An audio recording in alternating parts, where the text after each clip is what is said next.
Le miroir ne reflétait plus l'image d'une personne que je reconnaissais.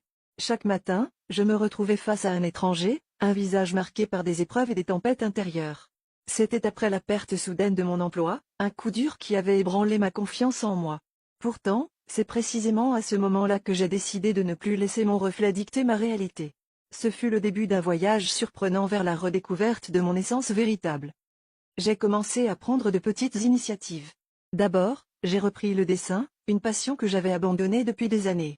Chaque trait sur le papier était comme une conversation silencieuse avec mon âme. Puis, j'ai rejoint une communauté en ligne de créateurs. Ces personnes partageaient leurs histoires de résilience, et chacune d'elles devenait une source d'inspiration, un rappel puissant que je n'étais pas seul dans cette quête.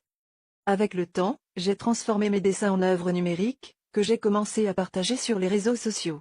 À ma grande surprise, une communauté de fans a émergé, appréciant non seulement mon art, mais aussi le message d'espoir et de renouveau qu'il portait.